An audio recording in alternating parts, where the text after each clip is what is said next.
Bien, buenas tardes nuevamente con todos. Eh, Continuando o retomando después de la semana de descanso, ya entrando propiamente a la última clase. La próxima es repaso, ¿no?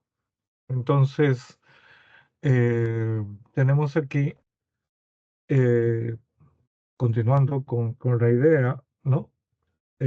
Tipos de preguntas para la evaluación de la comprensión lectora 6, lo que constituye la pregunta que ocupa el lugar 5, ¿no es cierto? Las preguntas de extrapolación. ¿Recuerdan? Si tal cosa sucediera, entonces, ¿no? ¿Qué es lo más probable? ¿Qué es lo más posible que pase?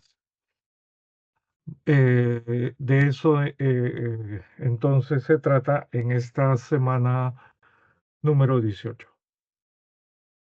Veamos. La extrapolación. La extrapolación consiste en contrastar, ¿no? Comparar el contenido de un texto determinado con una consideración metatextual. El propósito que se sigue es, por un lado, evaluar la plausibilidad. ¿Recuerdan la palabra? Plausible es algo admisible, es algo digno de aplauso, de ahí viene la palabra, ¿no? Evaluar la admisibilidad de este contenido y, por otro lado, generar más conocimiento. ¿A partir de qué? De una consideración metatextual, pero recordemos que el prefijo meta en griego significa que está fuera o por encima del texto. ¿Bien? No está propiamente en el texto la consideración. Eh, la extrapolación puede realizarse de dos formas básicas, son las que realizamos o trabajamos en el Centro Preuniversitario San Marcos y en el examen general de admisión. Son los dos tipos de extrapolación con los que evaluamos: la extrapolación cognitiva y la otra es la extrapolación referencial. Muy bien. La extrapolación cognitiva. Comencemos por ahí. Este tipo de extrapolación consiste en hacer un cambio radical en las ideas del autor y establecer la consecuencia que se desprende de tal operación. Un cambio radical, ¿no? O sea, un viraje, como se dice también, de 180 grados, ¿no? La evolución, acá en la ilustración que tenemos, constituyó un cambio radical porque de un homínido, ¿no? Fuimos evolucionando hasta convertirnos, ¿no? En otra especie, ¿no? El Homo sapiens sapiens. Y de ahí creamos cultura, civilización, ciencia, tecnología, etcétera. A partir, según pues la teoría de la evolución de Charles Darwin, de una rama de los homínidos. Entonces, ese es un cambio radical, ¿no? Muy bien, eso es lo que llamaríamos extrapolación cognitiva. Ejemplo de extrapolación cognitiva. Sabemos que Erwin Rommel es conocido por llevar al Afrika Korps de Alemania a la victoria. Su capacidad para mantener al enemigo desequilibrado mediante ataques sorpresa y movimientos rápidos le valió el apodo de zorro del desierto. Si Rommel no hubiera tenido, aquí viene la pregunta, ¿no? Si Rommel no hubiera tenido la capacidad para mantener desequilibrado al enemigo, ¿no? Podríamos suponer En otras palabras, posiblemente, ¿qué hubiera pasado? ¿Está bien? Acá nos ponen el antecedente, ¿no es cierto? O sea, sabemos que Erwin Rommel es conocido por, o sea, el pequeño texto, por llevar el Africa Corps de Alemania a la victoria, su capacidad para mantener al enemigo desequilibrado mediante ataques sorpresa y movimientos rápidos. Le valió el apodo de Zorro del Desierto. Acá comienza la pregunta propiamente, ¿no? De extrapolación. Acá en el texto nos dicen que tiene ciertas habilidades que hicieron que eh, se le apodara Zorro del Desierto. En la pregunta sería de extrapolación, si Rommel no hubiera tenido la capacidad para mantener desequilibrado al enemigo, ¿no? En ese caso, ¿qué es lo más probable? ¿Qué es lo más posible? ¿No? Podríamos suponer, bueno, piensen ustedes, si por mantener desequilibrado al enemigo se ganó el apodo de Zorro del Desierto, si no hubiera tenido esa capacidad, ¿no? De mantener desequilibrado al enemigo, lo más probable es que no se habría ganado ese apelativo, ¿no? El apelativo de Zorro del Desierto, ¿no? Que dicho sea de paso, se lo pusieron sus enemigos, no sus compañeros alemanes, sino sus enemigos, ¿no? Muy bien. Entonces, como ven, hay un cambio radical, ¿no? Si tiene tales atributos, ¿qué pasaría si no los tiene? Se dan cuenta, hay un cambio, un viraje, se dice también, de 180 grados. Y eso es lo que conocemos como extrapolación cognitiva. Bien, estamos recordando, ¿no? Seguimos. El otro tipo de extrapolación es el referencial. En este tipo de extrapolación se modifica las condiciones del referente textual para determinar el efecto que ocurriría, ¿no? Todo texto, jóvenes, recuerdan, tiene siempre referentes, o sea, todo texto es, por ejemplo, referido a un área del conocimiento, a una disciplina, si quieren una profesión, ¿no? O sea, historia, economía, química, arte, filosofía, literatura, lo que quieran. También el texto siempre tiene una referencia temporal. ¿Qué pasaba en el arte en el siglo eh, XV, por ejemplo? El Renacimiento, ¿no? Leonardo, Miguel Ángel. También hay una referencia en los textos al lugar, ¿no? Tal cosa pasó o sucedió en París, en Pekín, en Brasilia, ¿no?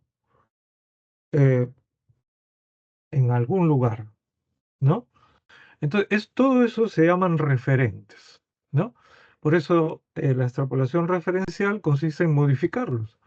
En este tipo de extrapolación se modifican las condiciones del referente textual para determinar el efecto que ocurriría. ¿Qué pasaría si cambiamos los referentes? Se sigue por lo general el procedimiento de aplicar el contenido del texto a otro referente, o sea, cambiarle, por ejemplo, la época, cambiarle el lugar, el espacio, la ubicación, cambiar de disciplina, ¿no? Bien, acá hay un cambio, ¿no? Fíjense ustedes, estas son las tribus, los pueblos originales de norte de nuestro continente, de Norteamérica. Bien, en cambio aquí tenemos gente, ¿no? Podríamos decir, eh, desde este siglo. Suponiendo que la figura, en esta figura hay gente que vive actualmente, ¿no?, en ese mismo lugar, entonces ha cambiado. Su población originaria era esta. Ya saben, llegaron los ingleses, luego los franceses, los holandeses, también los españoles, ¿no? Por toda esa zona que Estados Unidos le quitó finalmente a México, ¿no? California, Texas, Nuevo México, en fin, Arizona. Entonces hay un cambio, ¿no? O sea, un cambio temporal que ha traído por consecuencia que ahora los habitantes sean de distintas procedencias, un país, como dicen ellos mismos, de migrantes, y casi ya no haya gente de los pueblos originarios, ¿no? Bien, ejemplo de extrapolación referencial. Las pseudociencias, ¿recuerdan? Las falsas ciencias, tales como la astrología y la quiromancia, siempre han sido populares. O sea, a la gente le gusta. Popular, eso significa, ¿no? A menudo, generalmente, más que las ciencias, más populares que las ciencias. Ahora, cuando estas, perdón, ahora, cuando está de moda exigir que las universidades satisfagan la demanda del mercado, habría que enseñarlas abierta y sistemáticamente, ¿no? O sea, enseñar astrología, quiromancia, en lugar de hacerlo solapadamente, o sea, de manera oculta, ¿no?, en las facultades de humanidades. Ese es el contexto, ¿no? Hay un cambio. Antes, en las universidades, eh, eso fue prácticamente hasta el siglo XIX, y diría la primera mitad del siglo XX, ¿no? Ya. En la segunda ya comienza a cambiar un poco, ¿no? Aquí, más bien, entre nosotros, recién en el siglo XXI, ¿no? Entre nosotros todavía valorábamos sobre todo la ciencia hasta la década de los 90.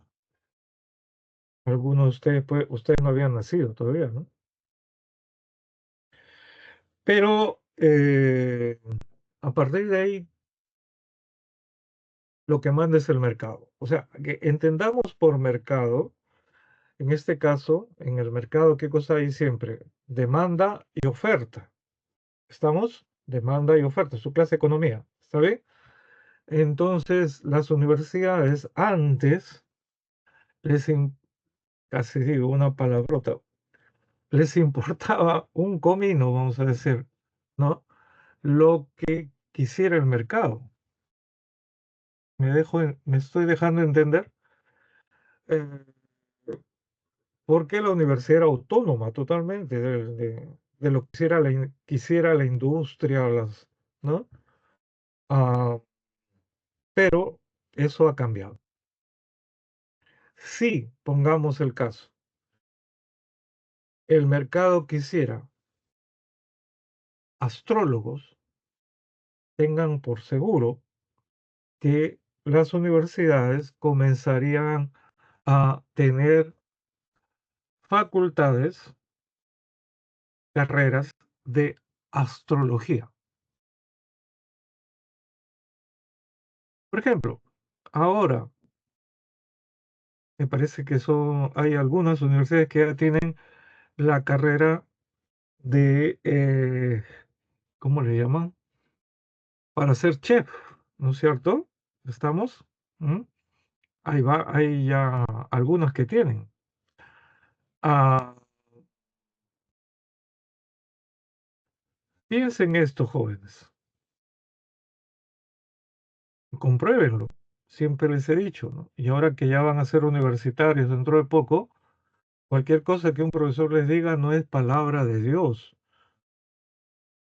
Ustedes no tienen que contestar que alabamos Señor.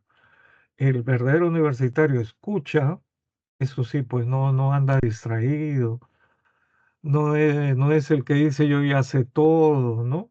Esos al final no aprenden nada. Uno por distraído y otro porque ya, ¿qué va a aprender alguien que dice que sabe todo?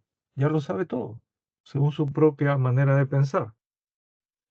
Decía, la actitud del verdadero joven universitario es escuchar y no creer de buenas a primeras. Pero una vez terminada la clase, va a la biblioteca, a la hemeroteca, revistas, va, ¿no? A la sala de cómputo, a los buscadores de internet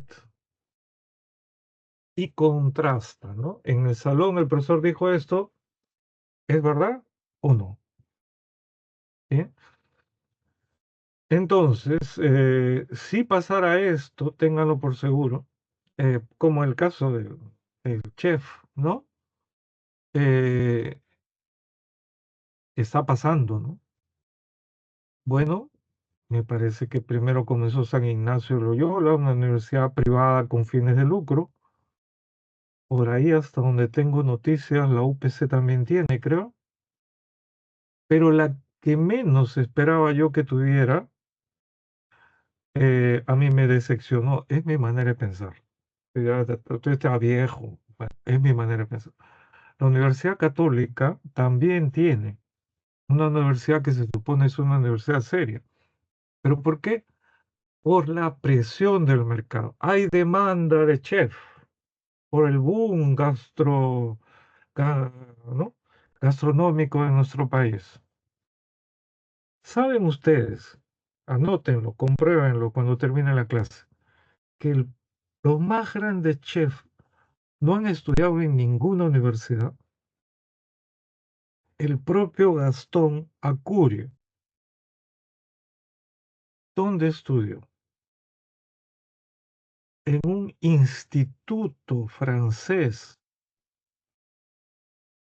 ¿Por qué las universidades tenemos que enseñar cosas que se enseñan en institutos?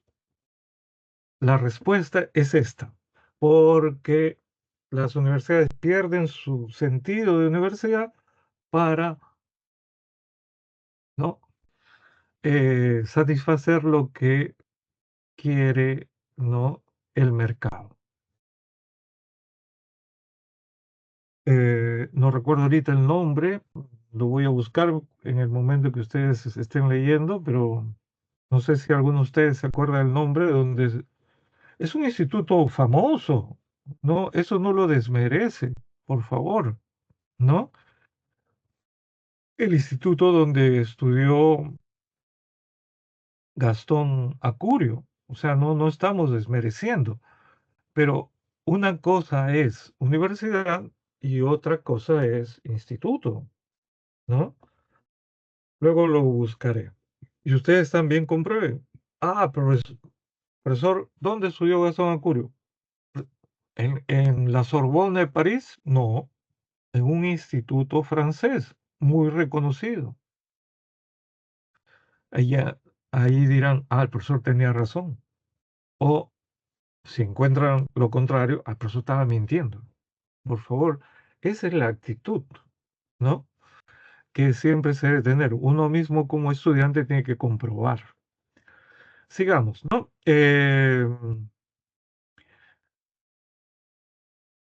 Ahora, dice, si en el siglo XIX se hubiera exigido que se enseñe quiromancia en las universidades, podríamos suponer que, ¿qué hubiera pasado?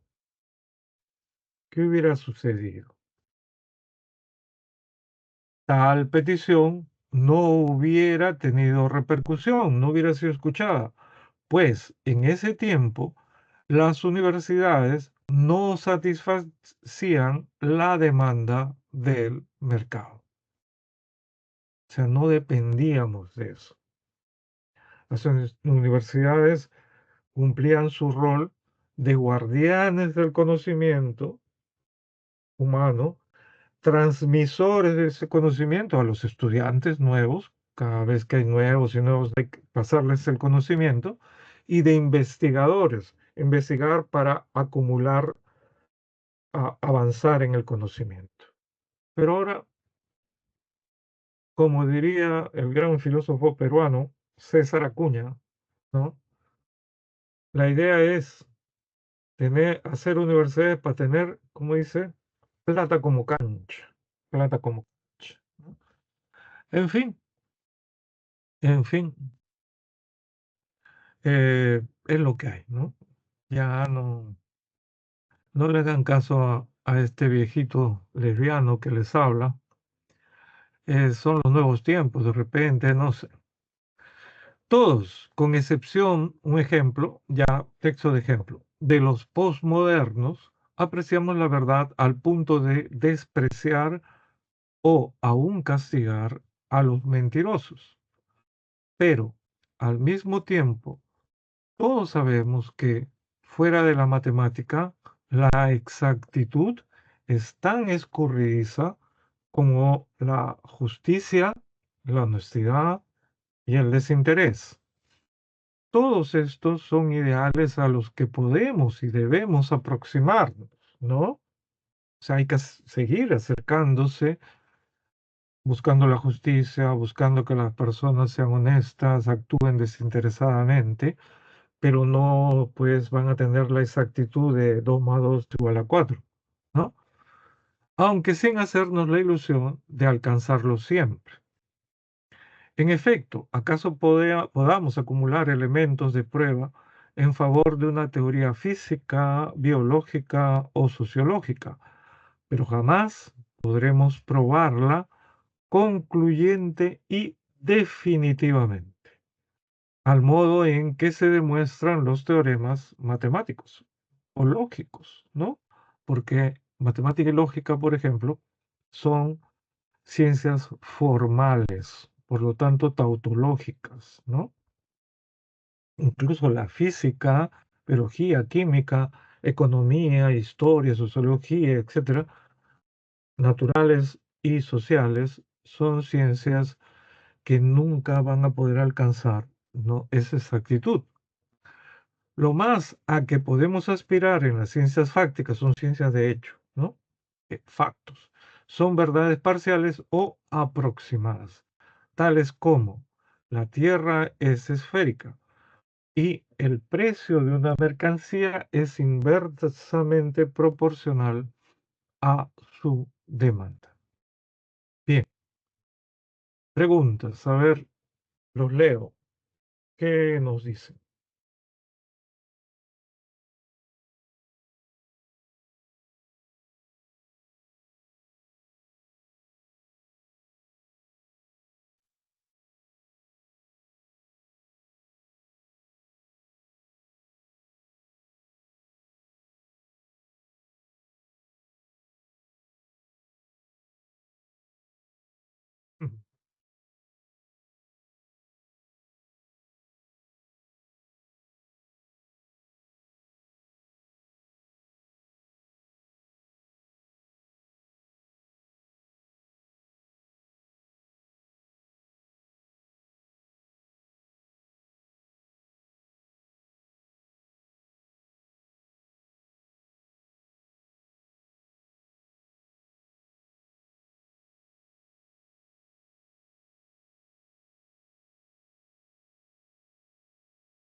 A ver, ¿alguna respuesta a estas preguntas?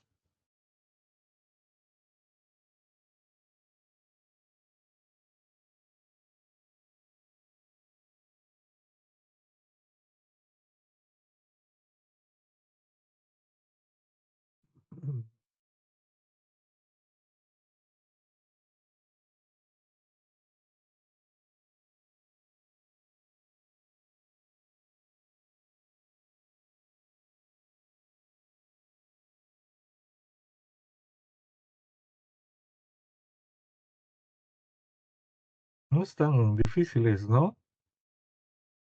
¿O les parece que sí?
Bien, bueno, estas serían las respuestas.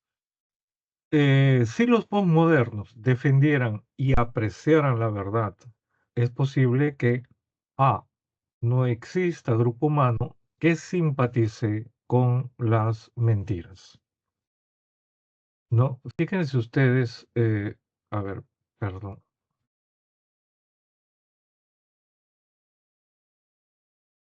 fíjense ustedes, ¿no? Dice, ¿por qué es esa la respuesta? Todos, dice, todos. Está usando lo que se llama lógica cuantificadora universal, con excepción, una sola excepción. De los postmodernos apreciamos la verdad, al punto de despreciar o aún castigar a los mentirosos. ¿Ya? Pero miren, la pregunta dice, si los posmodernos defendieran, o sea, cambiaran radicalmente su posición y apreciaran la verdad, es posible que, sí dice que todos, excepto ellos, pero ellos cambian. Entonces, ah, ya no quedaría, pues no exista grupo humano que simpatice con las mentiras. La siguiente, si una nueva teoría química hallara nuevas hipótesis sobre el átomo, B. Tales hipótesis presentarían descripciones cercanas a la realidad del átomo. Se ha dicho que solo en matemática, en lógica, en fin, en las ciencias formales, se puede hablar de exactitud. Si hay una nueva teoría química, ¿no es cierto?, que tiene nuevas hipótesis sobre el átomo, sería un avance, ¿no es cierto?, em, para conocer de manera más profunda la realidad, pero no sería ya el conocimiento definitivo. Eso no hay en las ciencias de hecho, las ciencias fácticas, ¿no? Bien, solo habría eso, un avance para acercarse, descripciones más cercanas a la realidad del átomo. Muy bien, aquí termina nuestro recuerdo de esta, de la quinta pregunta, la extrapolación. Vamos a nuestra separata. A ver, semana 18, habilidad verbal, no. Veamos. Yo haré lo primero, leer con ustedes y explicar la primera y luego ustedes van leyendo según les indique. Texto A. En la física clásica se concibe que un sistema de partículas en dirección funciona como un aparato de relojería, independientemente de que sean observadas o no. Y se pueden describir las posiciones de las mismas con precisión en el espacio-tiempo y prever su comportamiento de forma igualmente precisa. Para Newton, ¿no? Cuando hablamos de física clásica estamos hablando fundamentalmente de él, ¿no? Para Newton, sería posible predecir por completo el futuro, ojo, si se conociera la posición y el momento de cada partícula del universo. O sea, cuando decimos eso es de todas y cada una de las partículas del universo. Por lo que en la física clásica, el éxito de las teorías científicas, y en particular el de la teoría de la gravedad de Newton, llevó al científico francés Marqués de Laplace a argumentar a principios del siglo XIX que el universo era completamente determinista. O sea, se podía saber con seguridad cómo se comporta todo el universo, ¿no? Eso es determinismo, ¿no es cierto? Para Laplace, el científico francés que era además noble, ¿no? Marqués era de Laplace, eh, al ver la física newtoniana, estaba muy entusiasta él y a principios del 19 dijo eso, el universo, ¿no? Era completamente determinista. Laplace sugirió que debía existir un conjunto de leyes científicas que nos permitirían predecir todo lo que sucedería en el universo, con tal de que conociéramos el estado completo del universo. Bueno, ese ya es un problema, ¿no? En un instante de tiempo, o sea, posición y momento, ¿no? Por ejemplo, si supiéramos las posiciones y velocidad del Sol, bueno, acá se ve momento es velocidad, pues, ¿no? Y los planetas en un determinado momento, podríamos usar entonces las leyes de Newton para calcular el estado del sistema solar en cualquier otro instante. De acá a un año, 10, 100, 1000 años, etc. El determinismo parece bastante obvio en este caso, pero cuando esto les puede pasar a cualquiera en la universidad y de estos casos, ¿ah? Gente que le gusta una teoría, que está cómodo con una teoría de cualquier rama del conocimiento, ¿eh? Cualquier rama, pero pierde la razón. ¿En qué sentido? Se vuelve fanático.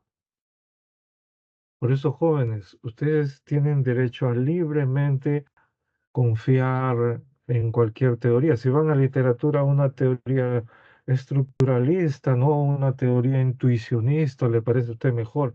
Perfecto. Si vas a filosofía, en mi carrera uno puede decir, no, yo prefiero la filosofía analítica, otro dirá, no, la fenomenología. Perfecto. Pero una cosa es elegir libremente, ¿no? Aquello que te parece a ti más razonable, ¿no? Eh, y defenderlo, obviamente, con tus argumentos, argumentas de por qué crees que eso es así. Pero otra cosa es esto, miren, pues, no, eso ya caer en el fanatismo, ¿no? Y nadie está libre, ¿ah? Nadie está libre. Por ejemplo, si supiera, perdón, acá, el determinismo parece bastante obvio en ese caso, en el caso de si supiéramos la posición y velocidad del Sol y los planetas, ¿no? Pero Laplace fue más lejos, hasta suponer que había leyes gobernando todos los fenómenos, incluido el comportamiento humano. ¿Puede ser predecido el comportamiento humano? ¿Les parece que los seres humanos, nuestra conducta, nuestro comportamiento es predecible? ¿Saben ustedes que eh, personas que pueden ser normalmente, ¿no? Muy buenas, ¿no? No le hacen daño a nadie, de pronto descubrimos que, por ejemplo, engaña a su esposa, o hay casos, revisen un poco las páginas policiales, ¿no? Eh, yo tengo un amigo en la universidad, qué buena gente, en fin, ¿no? Muy inteligente y todo lo que quieran. Y después lo ven en el noticiero, cae, y esto ha pasado, cae joven universitario en posesión de pornografía infantil. Eso. Y al revés también, ¿no es cierto? Uno dice, no, que este es narcotraficante, ¿no? Este bien malo, ¿no? O como dicen los policías, los malditos de no sé dónde, no sé cuánto. Y de repente tú ves que es capaz de, por ejemplo, ¿no? Estando ya en la cárcel, le dicen que su sobrino necesita un trasplante de riñón. También hay casos así.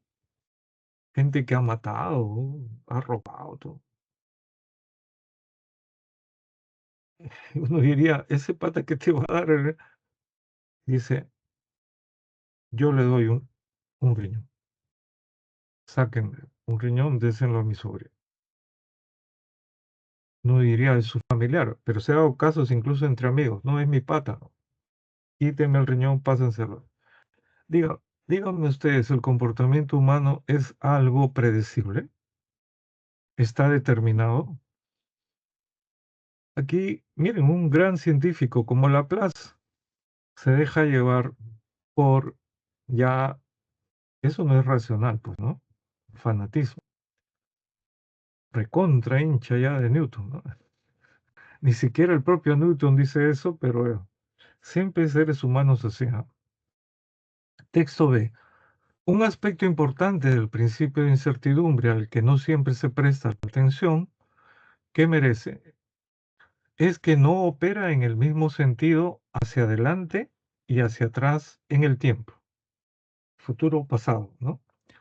Muy pocos hechos en física tienen en cuenta la forma en que fluye el tiempo, y este es uno de los problemas fundamentales del universo, que habitamos, que habitamos, donde ciertamente hay una distinción entre el pasado y el futuro.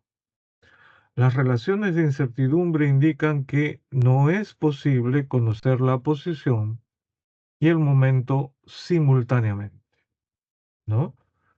Según el principio de incertidumbre de Heisenberg, no sé si lo conocen, ¿no? De la mecánica cuántica, física cuántica, esto no es posible, ¿no?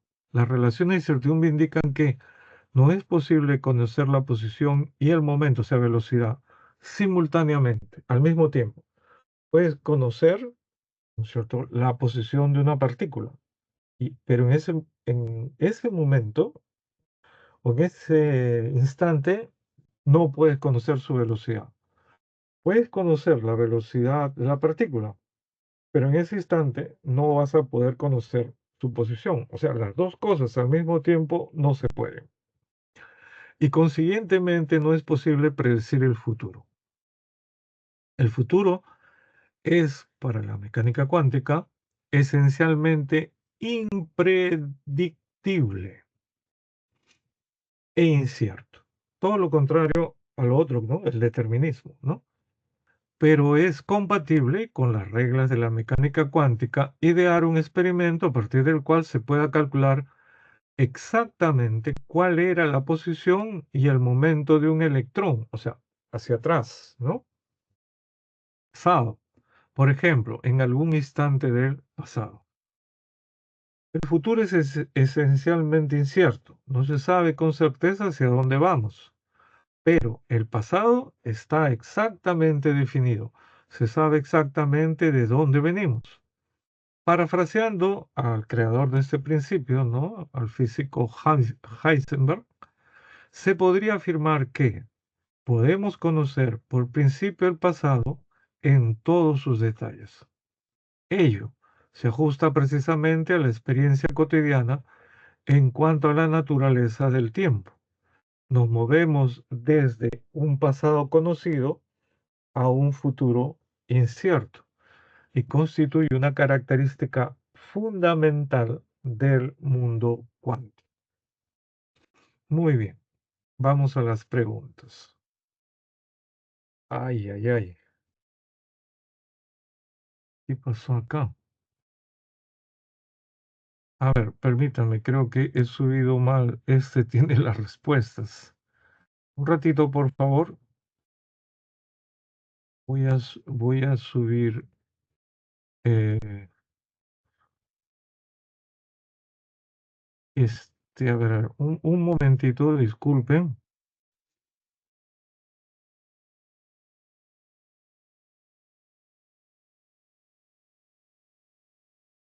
A ver, acá está. Abrí el otro archivo.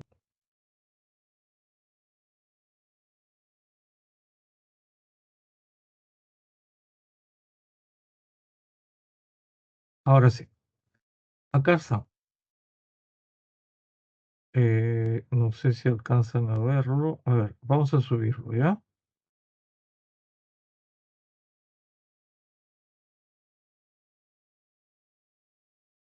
Abrí el otro archivo, pero acá está. Bien, ahí están las preguntas. Si Laplace tuviera razón acerca del determinismo en la física clásica, ¿qué es lo más probable?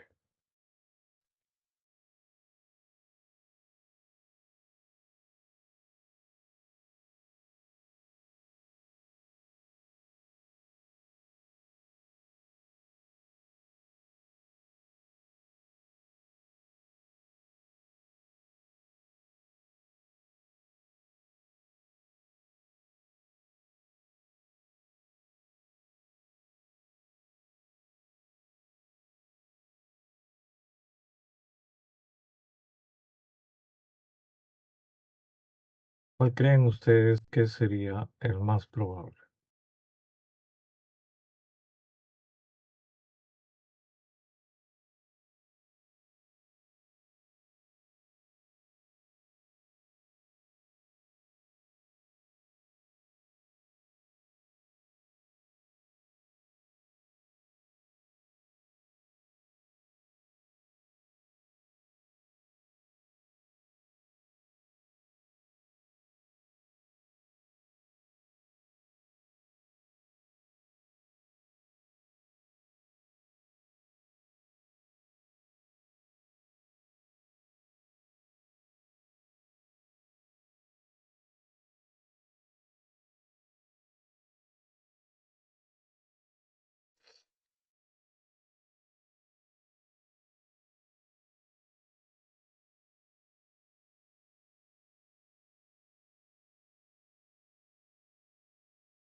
A ver, ¿alguien se anima? Las, las dos o tres personas que suelen participar, a ver, por favor, ¿se animan? Y está abierta la invitación, ¿no? Aunque ya vamos acabando el ciclo para que cualquiera participe.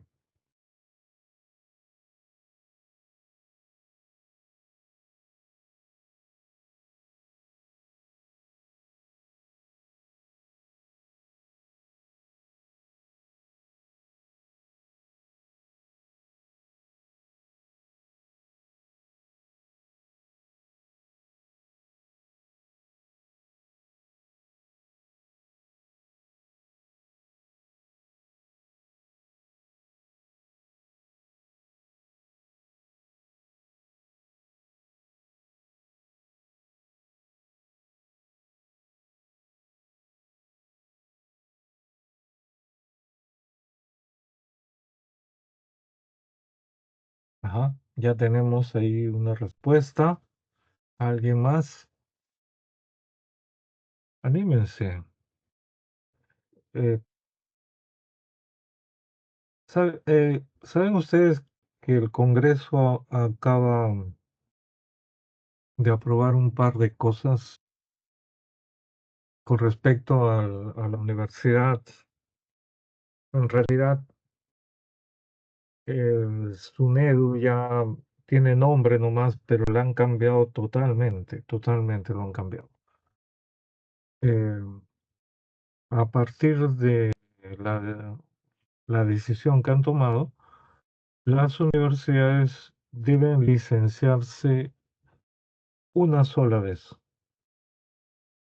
así como lo escuchan. O sea, si logras tu licenciamiento, tu acreditación, ya esa vale para toda la vida. Anteriormente era cada cierto tiempo tenías que volver, ¿no es cierto?, a revalidar si estabas haciéndolo bien, mejorando. Es lo que hay, ¿no? Ustedes, me supongo que, aunque no sea lo principal, porque ahora están estudiando para ingresar, pero tiene que ver precisamente con el lugar al que quieren llegar, que es la universidad. Yo supongo que están al tanto de esto. Bien, y tendrán su opinión, así como también saben cómo son estos señores congresistas, ¿no? Si se les puede llamar señores, pero en fin. Otra cosa que tiene que ver con esto que hacemos, que nos ha tocado hacer, ¿no? Ciclo virtual, es que han aprobado también que las universidades puedan dar eh, todos sus cursos de manera virtual, excepto las carreras que obligatoriamente tienen que ir al laboratorio, pues, ¿no es cierto? Ingeniería, las ingenierías, medicina, arquitectura, ¿no? Ah, comunicación social, que también tienes que ir a manejar, ¿no? Cámaras, luces, qué sé yo. Así que jóvenes, ¿y eso qué tiene que ver con esto, profesor? Yo debería, de verdad, se los digo, ya estamos por terminar. Eh, mi no entender, yo hablo así cuando no entiendo de verdad, ¿por qué los jóvenes no participan a este nivel preuniversitario? Incluso en presencial, ¿ah? No solo virtual, sino en presencial. Sabiendo que los profesores en este nivel no calificamos y que más bien estamos para corregir errores. Eviten ir por ahí, eviten hacer esto. Callados, mudos, no participan. Si se cumple, escuchen bien, a menos que usted vaya a alguna ingeniería, me dejo entender, alguna carrera como medicina, ¿no? Eh, Se tiene que cumplir la ley. San Marcos va a tener que implementar para los que deseen toda su carrera virtual.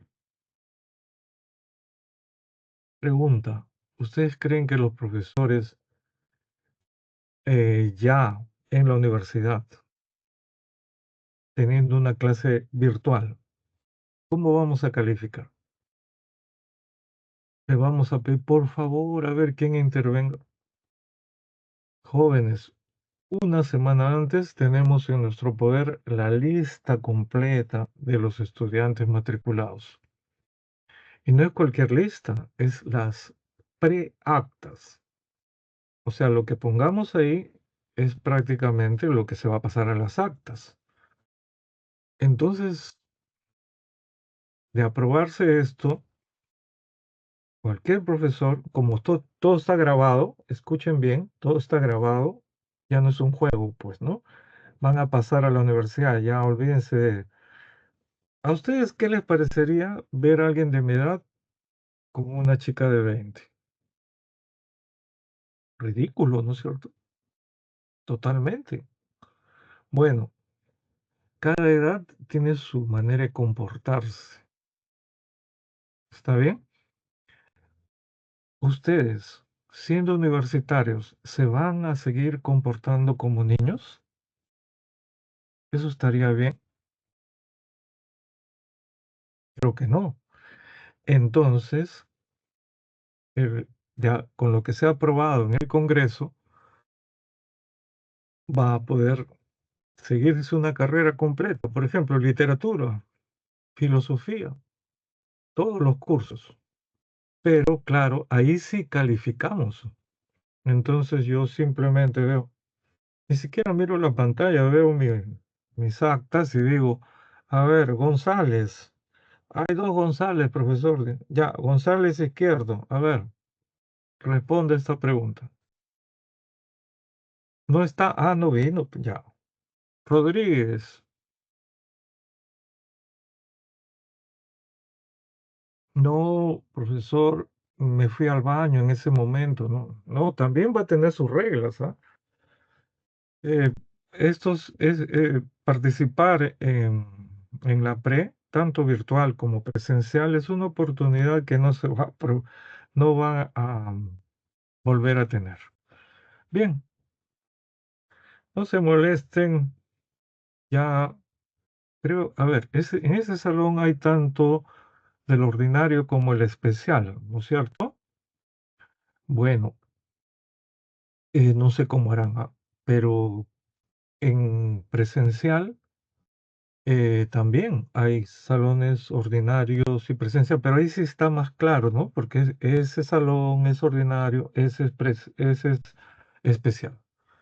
La próxima semana ya no hay clases para el ciclo especial. Solo el ordinario, el que tiene derecho a ingreso, va a tener lo que se llama una semana de repaso.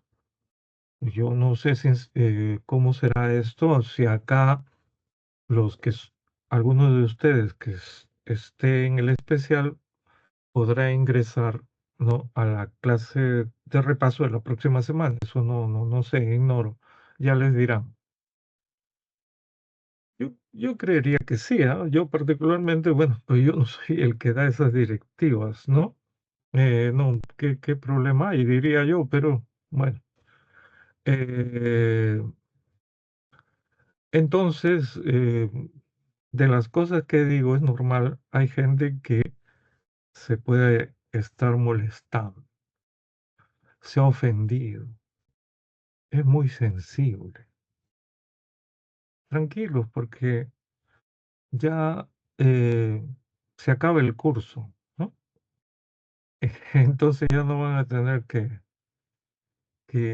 escuchar que uno les aconseje, ¿no? A algunos no les gustan los consejos porque sienten que ellos ya saben todo, cómo vivir, en fin. En fin, otros jovencitos hay bastantes, ¿ah? Eh, Sobre todo como profesores sí conocemos. Cualquier persona que no trabaja como profesor, por ejemplo, universitario, puede decir en general, "No, los jóvenes no". Sigue habiendo muchos jóvenes que sí escuchan, te piden consejos. Incluso cuando han terminado la universidad, regresan, te buscan. Profesor, ¿qué me aconseja usted? Hay un proyecto, ¿no? Hay tal cosa en el trabajo. Pero otros no tienen, pues, esa voluntad, ¿no? Les molesta que alguien les diga algo. Pero, repito, en esta clase casi falta una hora nomás y la próxima se acaba. A ver, entonces le agradezco nuevamente a eh, muchas gracias, muy bien, señorita Milagros Jurado. Seguro ustedes de las que sí, sí les gusta escuchar consejo. Más un consejo no es una orden, o me equivoco. Los profesores no tenemos ningún poder, como podría tener de repente un padre, ¿no? Un papá, una mamá, sí tienen poder todavía, ¿no? pero los profesores damos consejos, como como es por la naturaleza, la forma de un consejo es lo tomas o lo dejas. Nadie obliga, nadie obliga. Gracias, señorita Jurado.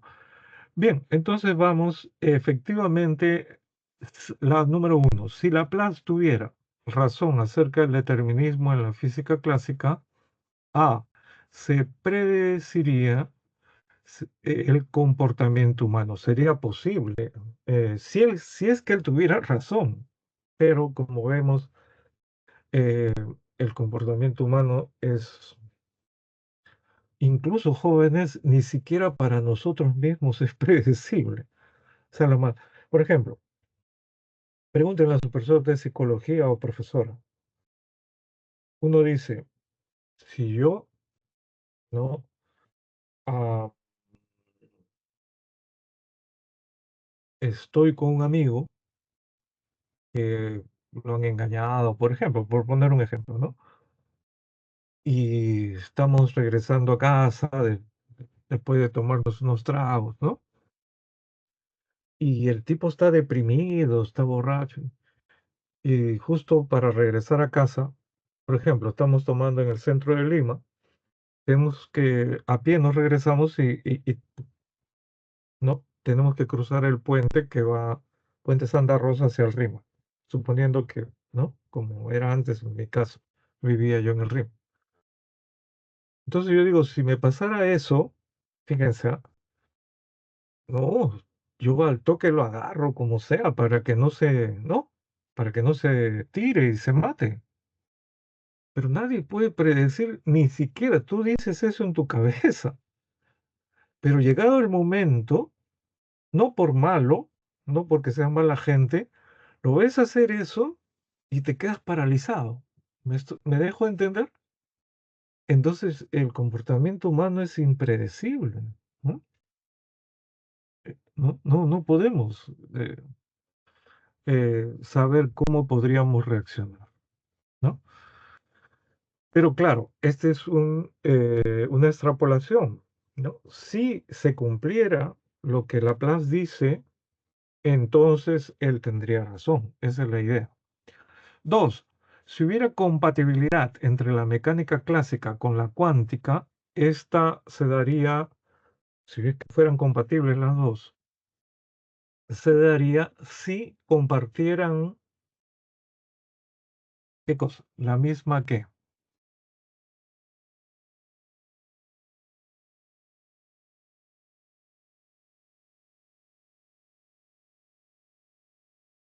digamos, ¿en qué se han dado cuenta ustedes que en la lectura que difieren? ¿En qué se diferencian? La física clásica o mecánica clásica de la física cuántica o mecánica cuántica. ¿En qué se diferencia?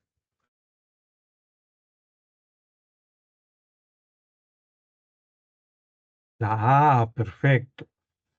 Si hubiera compatibilidad, que no la hay, entre la mecánica clásica o física clásica con la mecánica cuántica o física cuántica, esta se daría si compartieran la predictibilidad, o sea, la misma conclusión, opinión sobre si se puede o no predecir los acontecimientos, cómo se va a comportar la naturaleza.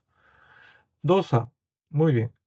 3, si en la mecánica cuántica desapareciera la distinción entre el pasado y el futuro, ¿qué parece? ¿Qué es lo más probable?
Bueno, en este caso, para ir avanzando, también es la A, ¿no?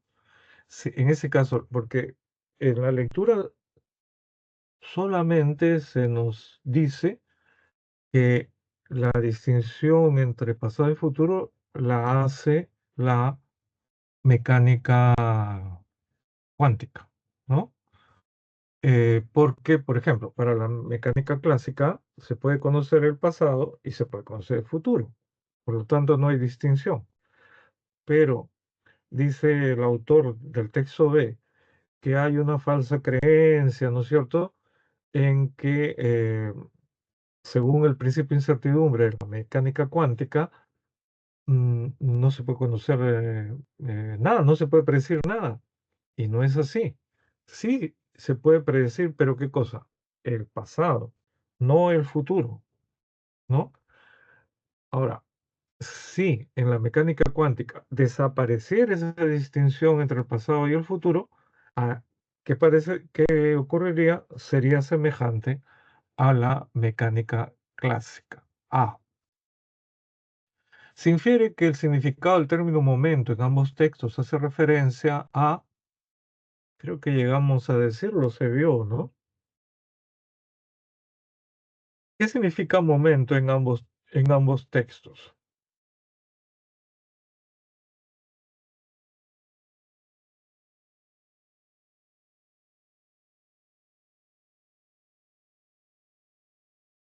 La T, posición. No, recuerden, posición es uno. No se puede conocer al mismo tiempo, dice el principio de incertidumbre de Heisenberg en la mecánica cuántica, reza más o menos así. Con respecto a una partícula, no se puede conocer simultáneamente, o sea, al mismo tiempo, su posición y su momento. O sea, no es que sean lo mismo. Más bien, ahí mismo, más adelante dice, conozco la posición, pero no conozco en lugar de momento, sería velocidad, ¿no? La A, velocidad. 5. Si la predicción fuera posible en la mecánica cuántica, no lo es, ¿no? Predecir el futuro no lo es. Pero si fuera posible, que, ¿qué es lo más probable que pasara?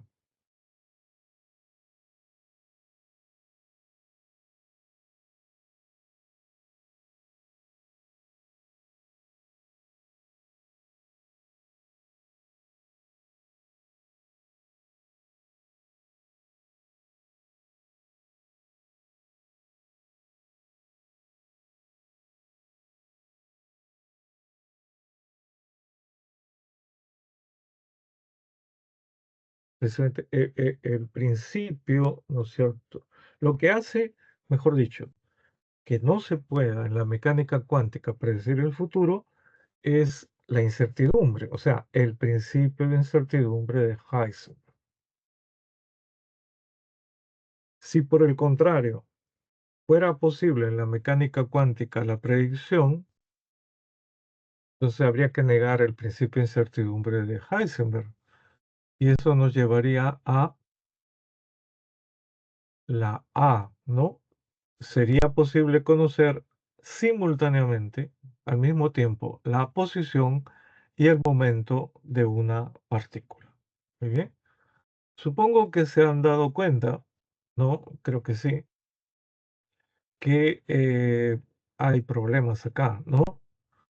Ahora, yo no tengo recién, el sábado vamos a tener reunión. mm, no sé por qué, pero todas las claves están en A. Eh, Les pido disculpas. Miren, los errores en las separatas pueden ser responsabilidad, uno, del profesor que los plantea. No hablo de este tipo de error, de cualquier error. Dos, del equipo que prepara la separata, escoge lecturas que todos mandamos, pero también podría ser, ¿no?, las encargadas de tipear. Entonces acá faltó lo que en una, hay una palabrita que me da risa, ¿no? que es desde que era estudiante, cuando comencé a ser ayudante, los profesores que me daban la oportunidad de ser ayudante de cátedra me decían: "Mira, todas mis clases están en A, pero tú chocolatealas". La palabra chocolatear, ¿no? Bueno, es cámbiales, ¿no? A la primera ponla en B, la respuesta correcta en la pregunta 2 ponla en C, en fin. Aquí ha faltado eso. Bueno, no podría decir eh, quién ha sido. No tengo. Recién el sábado preguntaré. Bien, les dejo unos 10 minutos, por favor, a ver, para leer el texto 2. Es un texto mixto, fíjense ustedes. Tiene esta imagen y tratar de responder las preguntas. Bien, a ver.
Bien, a ver, en ese texto, ¿no? Lo que se presenta es lo que se llama la interferencia de la luz o también interferencia. Ahora, la luz, recuerden, tiene una doble naturaleza, ¿no? La luz es ondas, pero también es partícula. Entonces, ¿qué ocurre? Todo lo que se nos narra ahí es que ocurre con este experimento precisamente, ¿no? Si ponemos una fuente luminosa, es un foco, eh, y en una pared delgada, dice, hacemos, ¿no? Estas dos rendijas paralelas, ¿no? Y detrás, en el otro lado, en el lado opuesto de la fuente luminosa, ponemos esta pantalla, ¿no?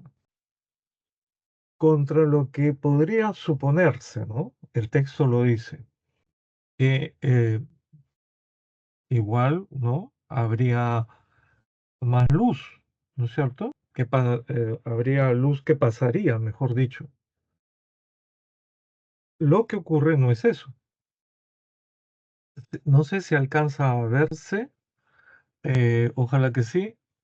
Eh, Hay mejores de estos gráficos. No, aquí sí tendría yo que decir que han escogido uno que no. Miren, busquen en Google, ¿no? Experimento de la interferencia de la luz, en fin, y hay mejores, ¿ah? Aquí, ojalá que lo puedan ver. Fíjense lo que pasa en la pantalla. Lo que se forma son, ¿no? Líneas claras y otras oscuras. Clara, oscura, clara, oscura, clara, oscura. En fin, ¿por qué ocurre eso? Porque al ser la luz ondas, lo mismo va a pasar si son partículas, tomadas como partículas, a la hora de atravesar, ¿no? Esas dos rendijas se van a superponer. ¿Sí? Ahora, si están en fase, ¿no? Porque es todo como un abanico, ¿no? Y aquí también la que pasa por el otro lado como un abanico. Y entonces algunas van a coincidir. ¿Me dejo entender? Van a coincidir. Esas que coinciden se suman y son las que crean las franjas claras. En cambio, las que finalmente, ¿no es cierto?, chocan, se interfieren, se anulan entre ellas. O sea, las que coinciden, sea para acá, se dice que están en fase y aumentan su luz, mientras que las que chocan se anulan y se dice que están en desfase, ¿no? Y en ese caso se crean ¿no? Las sombras, la parte oscura, ¿no? Y de manera análoga, si siguen leyendo el texto, pasaría considerando eh, la luz no como onda, sino como partícula. Las partículas se sumarían y sale la parte, ¿no? Clara, o se anulan y sale la parte oscura. De eso se trata, jóvenes. Este gráfico no ayuda, pero si ustedes ponen eso, van a encontrar en Google muchos gráficos mucho más claritos, ¿no? Fáciles de entender. Uno, si toda la luz emitida por la fuente hubiera recorrido la misma distancia, ¿no? Eh, en ese caso, ¿no? En ese caso, ¿qué pasaría?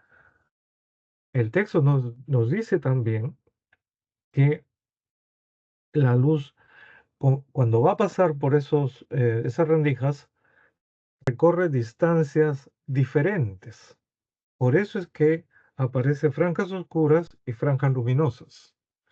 Pero si se cumpliera esto, ¿no? Si toda la luz emitida por la fuente hubiera recorrido la misma distancia sin interferirse, ¿no?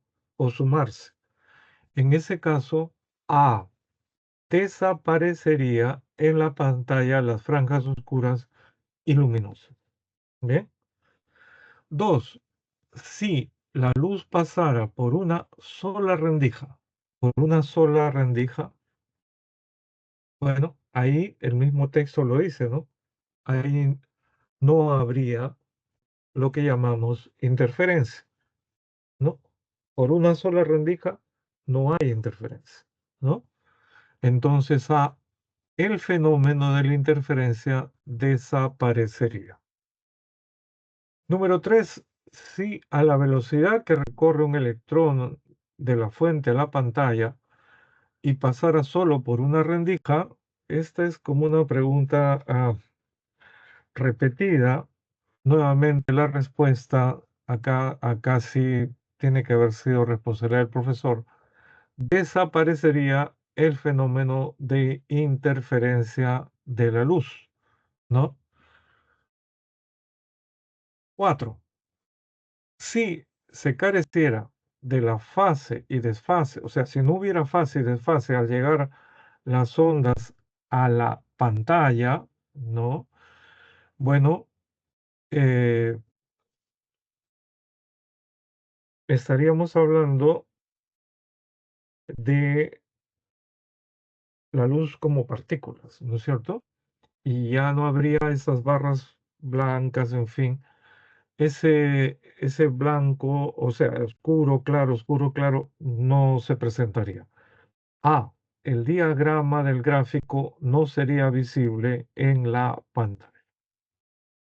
5. Si las ondas al llegar a la pantalla estuvieran en fase, ¿no? Se potenciarían, pues, ¿no? ¿Recuerda? Sería imposible observar las franjas luminosas y oscuras. No habría esa distinción, ¿no? Eh, todo sería claro, nada más. No habría oscuro, claro, oscuro, claro, oscuro, claro. Eso no pasaría. Y nuevamente en esa lectura, como se acaban de dar cuenta, seguro, no hay eh, cambio de clave. Todas las claves han salido en A. A nombre del centro preuniversitario, no sé quién sería la responsabilidad. Les pido disculpas. Veamos este texto juntos. Ya no tenemos la necesidad de recurrir a la superstición cuando nos vemos enfrentados a problemas profundos tales como ¿existe un significado de la vida? ¿Por qué razón existimos? ¿Qué es el hombre? Después de formular la última de estas preguntas, el eminente zoólogo G. Simpson afirmó lo siguiente: deseo insistir ahora en que todos los intentos efectuados para responder a este interrogante antes de 1859 carecen de valor, y en que asumiremos una posición más correcta, o sea, insistir en eso también, si ignoramos dichas respuestas por completo. Tremendo, ¿no? O sea, todos los intentos antes de ese año, 1859, hechos por filósofos, pero también por científicos, no sirven, según este zoólogo. Y bueno, también por teólogos, ¿no? Religiosos. En la actualidad, la teoría de la evolución está tan sujeta a dudas como la teoría de que la Tierra gira alrededor del Sol. Pero las implicaciones totales de la revolución de Darwin no han sido comprendidas todavía en toda su amplitud. Ahora seguro ya se acordarán qué pasó en 1859. Se publicó el famoso texto de Darwin, La teoría de la evolución. Según este zoólogo, no han sido comprendidas todavía las implicaciones totales de esa revolución. La zoología, dice, es hasta el presente una materia minoritaria en las universidades. Y aún aquellos que escogen su estudio, los que postulan pues, para ingresar, los que siguen esa carrera, toman su decisión sin apreciar su profundo significado filosófico. O sea, piensan más en esa carrera como una ciencia natural, una ciencia fáctica, ¿no? La filosofía y las materias y conocidas como humanidades, ¿no? Todavía son enseñadas. Acá está al final, fíjense bien, su reclamo, y eso nos permite entender todo lo anterior.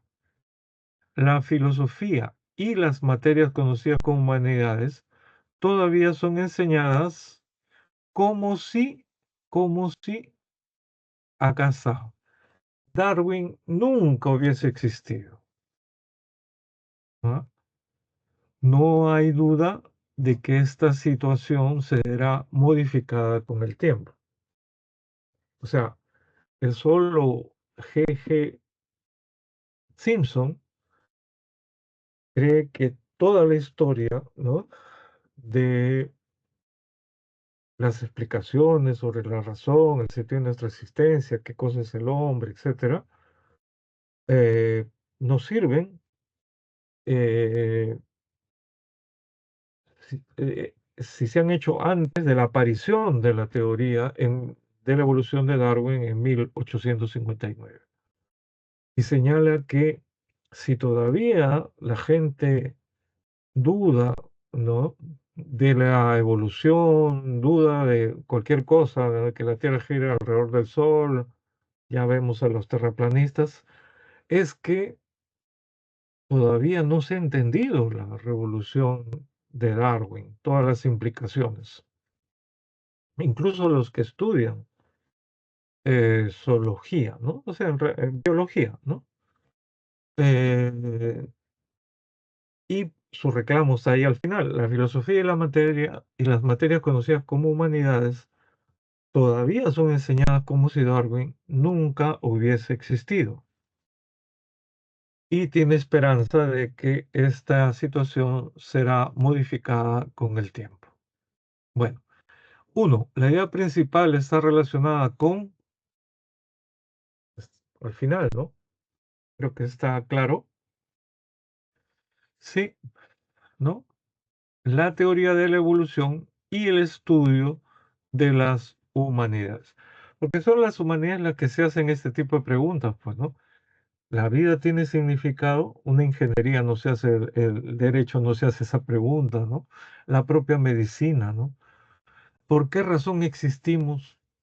¿Qué es el hombre? ¿No? Eso solamente se preguntan las llamadas humanidades. Entonces él está diciendo que esto tiene que ver con la comprensión de la teoría de la evolución. Dos, el enunciado. En la actualidad, la teoría de la evolución está tan sujeta a dudas como la teoría de que la Tierra gira alrededor del Sol, implica que la teoría de la evolución es.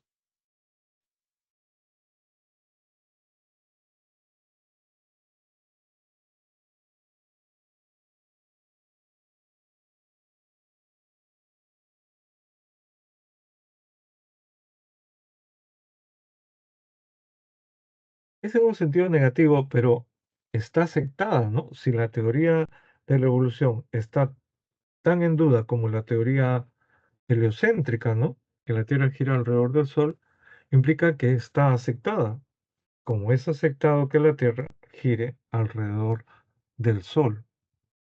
La A. 3. Es incompatible con el texto sostener que ¿cuál de ellos es falso? Creo que ya se dieron cuenta que aquí sigue el problema, ¿no? Entonces la respuesta ya creo que, ¿no? Es la A también, que la zoología no tiene connotación filosófica. Sí la tiene. El autor solo G. Simpson precisamente dice que incluso los que estudian, los jóvenes que estudian eso, no se dan cuenta de eso, ¿no? Eh, que la zoología tiene connotación filosófica.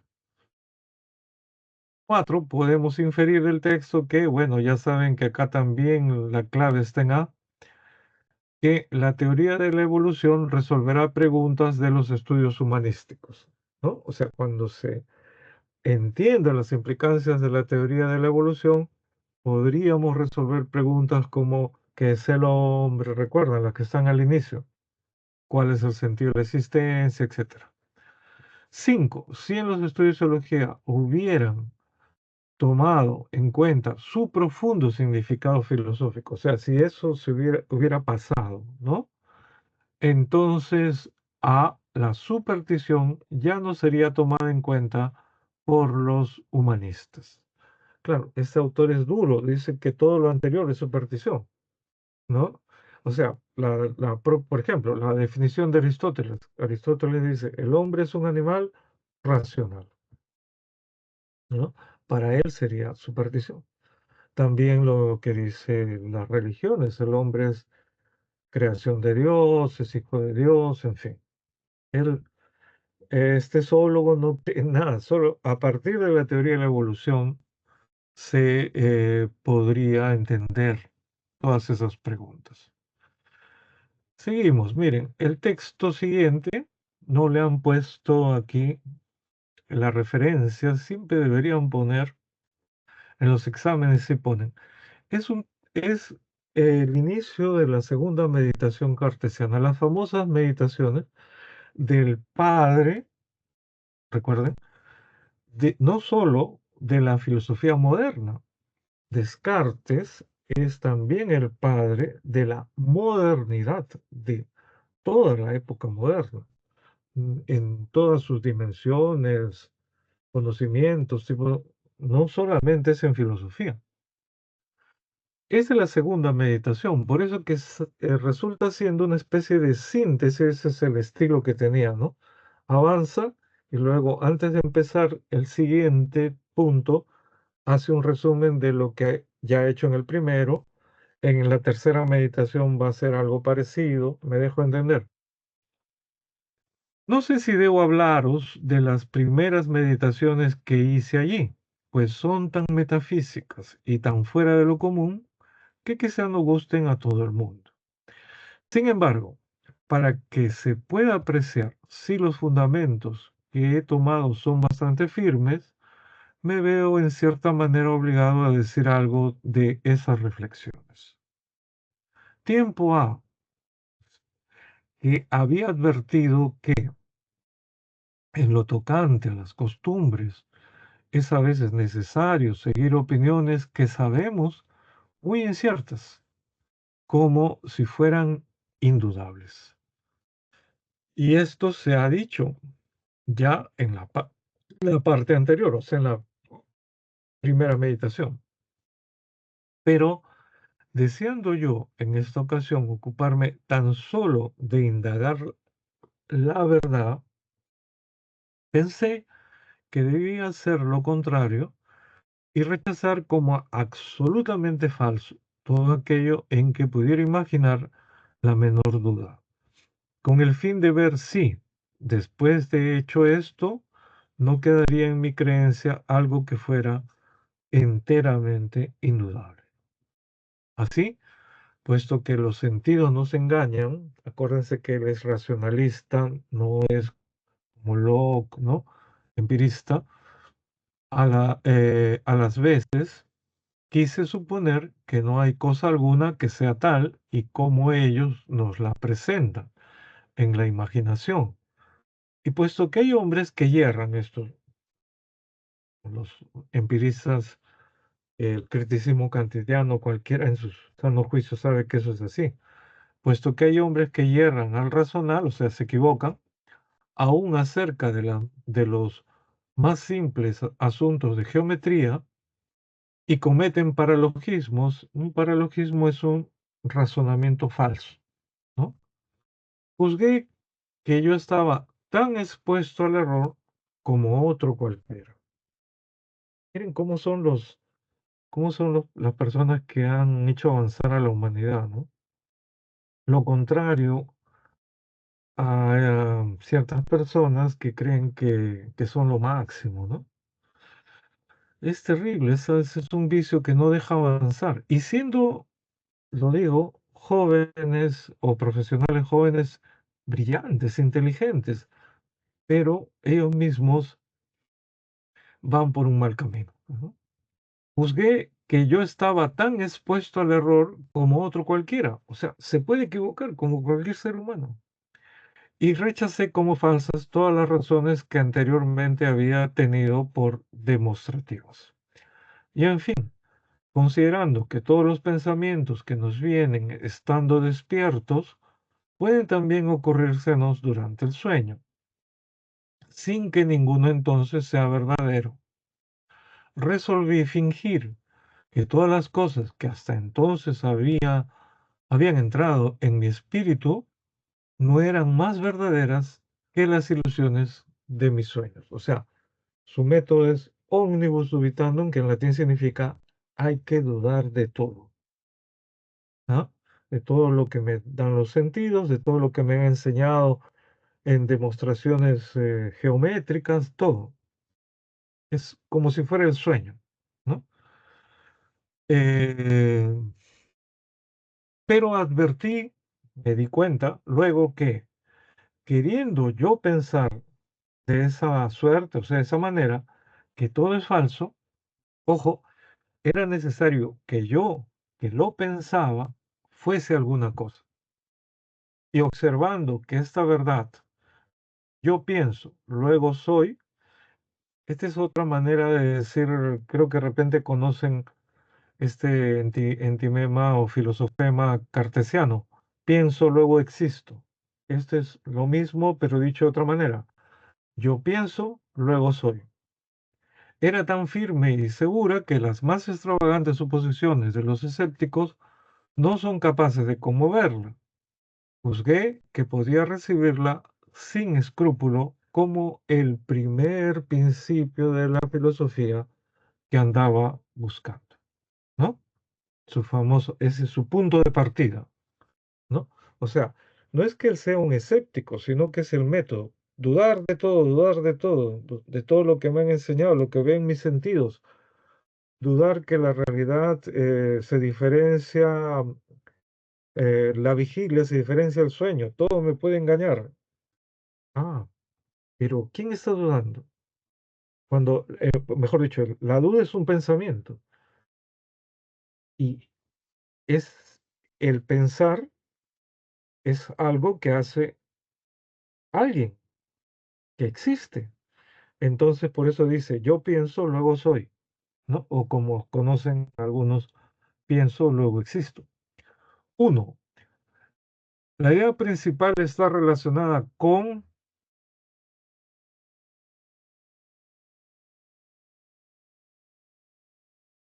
lo que él estuvo buscando, ¿no es cierto? ¿Qué es lo que estuvo buscando? Acá lo dice al final.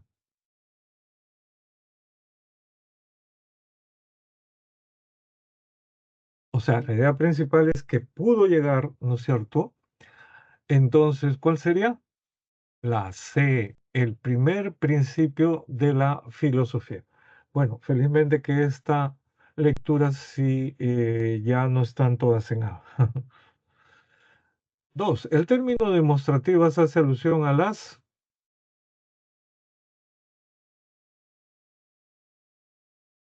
¿dónde es que se demuestran? Las matemáticas, ¿no es cierto? Todo lo que le habían enseñado. Recuerden además ustedes que aparte de ser un gran filósofo, el que inicia la modernidad, es también un matemático, ¿se acuerdan? Ustedes mismos han estudiado lo que se llama en secundaria, ahora en el plano cartesiano, ¿no? De ahí su nombre, ¿no? Tres, para que el entinema, aquí está mal escrito, jóvenes, acá sabe, entimema, ese es, no nema, mema. ¿Qué es eso? Es un silogismo donde se obvia, se, ¿no? Se da por supuesto una de las premisas. Si para que la antimema yo pienso, luego soy, sea un argumento, se debe introducir la premisa, wow, faltaría una, ¿no es cierto? Una premisa que por eso es un antimema que debe ser introducido. En este caso es, todo lo que piensa existe. Todo lo que piensa existe. 4. Es incompatible sostener que, o sea, es falso. Descartes afirma que hay algo que sea verdadero o dice que no, todo es falso y recién cuando dice yo pienso, luego soy, ahí encuentra su primera verdad. Entonces, 4b, ¿no es cierto? Solo los axiomas de la matemática son verdaderos. No acepta eso Descartes, tampoco lo son. 5. Si Descartes no hubiera dudado de todo lo que les decía, en latín se dice omnibus dubitandum, ¿no? Si él no hubiera dudado de todo, no hubiera llegado a la conclusión, ¿no es cierto?, a la que llegó. No habría hallado en él un ser pensante y por lo tanto eh, existe, ¿no? 5. Bueno, la sección C tiene este texto de Aristóteles, no es difícil. eh, en ese texto se nos presenta cómo considera Aristóteles el movimiento, ¿no? En su libro de la física. Física en griego antiguo significa naturaleza, ¿no? Hoy día pues está dividido, ¿no? El estudio de la naturaleza en física, química, biología, pero antes era todo. A ver, consideremos ahora las afirmaciones de Aristóteles sobre el movimiento. La base de su exposición es el principio de que todos los objetos de la Tierra están compuestos de 4 elementos: aire, tierra, fuego y agua. A estos elementos nos referimos en la conversación común cuando decimos que alguien se enfrentó, entre comillas, ¿no?, a la furia de los elementos durante una tormenta. Se lo agarró a una tormenta, ¿no? Es que se enfrentó, dice, a la furia de los elementos. Queremos decir que la persona fue sorprendida por un vendaval, por una tormenta de tierra, por una fuerte lluvia. Eso es lo que queremos decir. Y no que haya luchado contra un huracán, por ejemplo, de hidrógeno puro o flúor, ¿no? Aristóteles observó que algunos objetos parecen ligeros y otros pesados. Atribuyó la propiedad de ser pesados, ¿no?, o ligeros a la proporción en que intervienen los diferentes elementos que forman cada cuerpo: aire, fuego, tierra, agua, ¿no? La tierra es naturalmente pesada y el fuego naturalmente ligero. Por eso es que una llama hace esto, ¿no? O sea, y ahí ya se estarán dando cuenta, ¿no? Tiende a irse arriba según la manera de pensar precientífica, ¿no? O protocientífica, ¿no?, de Aristóteles. En cambio, la Tierra hacia abajo, ¿no? Mientras que faltan los otros dos, el agua y el aire ocupan posiciones intermedias entre estos dos extremos.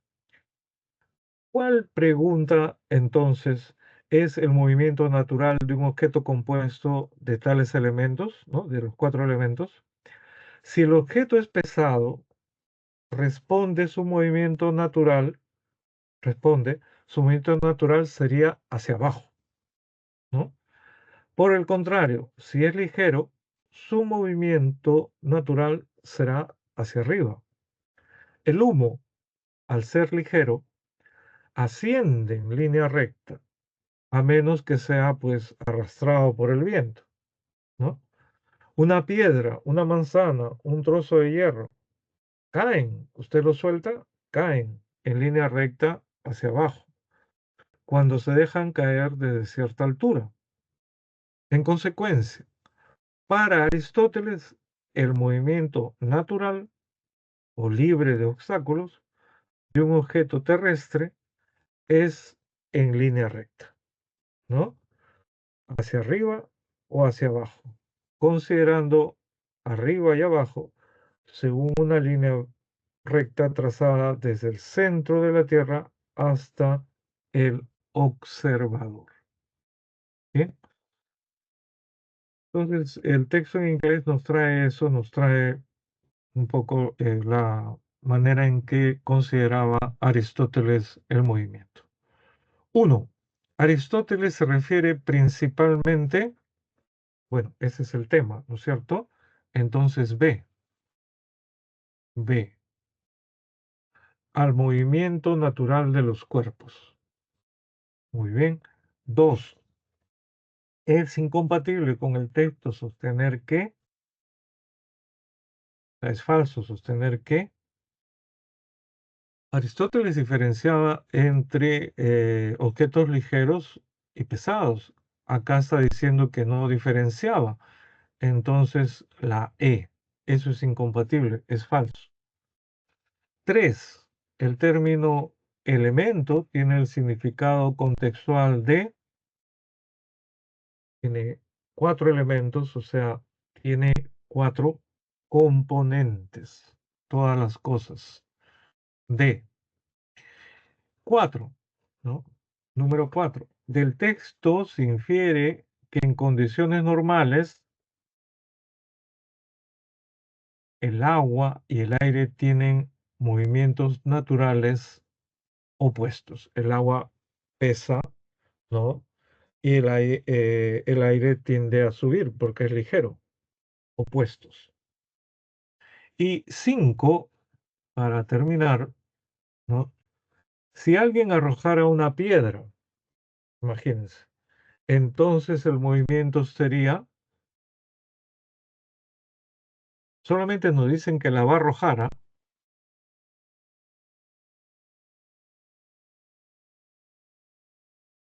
No sería natural, porque natural es si lo sueltas, ¿no es cierto? Tampoco sabemos si lo va a tirar así o si lo va a tirar así. El rectilinear, bueno, es cualquiera de esos dos. Para Aristóteles sería A. Ya no es una cosa natural, es violento. Alguien tiraría la piedra, ¿no? Y ese movimiento ya no sería un movimiento natural. Muy bien, jóvenes. eh, Muchas gracias por su paciencia y buen humor, como siempre les digo.